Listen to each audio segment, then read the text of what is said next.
नमस्कार, मी बहार सूर्यवंशी. आता जवळजवळ 5 वर्ष झाले मी कोर्टाच्या पायऱ्या झिजवतोय.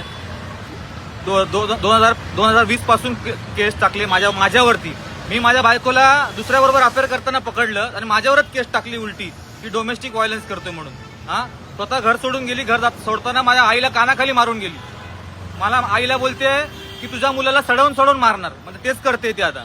आणि तिने लग्न केलं 2019 मध्ये लग्न केलं तिने आणि इथे बाजूला राहते सर्वोदय अपार्टमेंटमध्ये. आज लोक अदालतची डेट होती तेव्हा आली नाही. आज सॉर्ट आउट करणार होते. आज सगळं मिटवणार होते जज, तर आज आलीच नाही.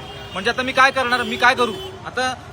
पहिले बोलाली 10 लाखामध्ये मांडवली करूया, 10 लाखात तुला द्यायला रेडी झालो मी कसं करून. नंतर बोलते काय 10 लाख म्हणजे तिला कळलं माझ्याकडे 10 लाख आहेत.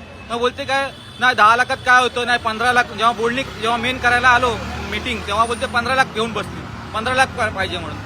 15 लाख सुद्धा मी माझ्या आईचे दागिने वगैरे गहाण ठेवून 15 लाख पण अरेंज केले. तेव्हा काय बोलते मॅडम 15 लाख काय होतंय, 25 पाहिजे म्हणून. 15 लाख देणार असेल तर मी माझ्या मुलीला भेटून देणार नाही. मी माझ्या मुलीच्या शाळेत गेलो, माझ्या मुलीच्या शाळेमध्ये गेलो की भेटायचं मला. तिने याच्यामध्ये लिहिलं काय, तिथे ऍप्लिकेशन काय केलं की हा मुलीला मारतो म्हणून, ह्याला भेटून देऊ नका म्हणून. अरे मी करणार तर काय करणार, कुठे जाणार मी. कोर्टामध्ये पूर्ण तोंडात तोंड घातलेले फोटो दाखवले मी जज साहेबांना. तोंडात तोंड घातलेले फोटो पूर्ण बेडमध्ये पूर्ण कडलिंग करते, पूर्ण डोळा बिया मारून पूर्ण असे बेशरम अवस्थेत फोटो काढलेले आहेत. ते सुद्धा दाखवले मी. तरी पण मला काय न्याय मिळत नाही. माझ्या विरोधामध्ये लागलेत. मेंटेनन्स हे लागलं मला. मी सोडणार नाहीये. आणि सरकार काय वाट बघतोय का मी सुसाईड करीन त्याचा, मी आत्महत्या करीन याचा सरकार काय वाट बघतोय का. हे महिला आयोग सगळं करून ठेवलंय. पुरुष आयोग का नाही केलं. पुरुष आयोग पण करा ना.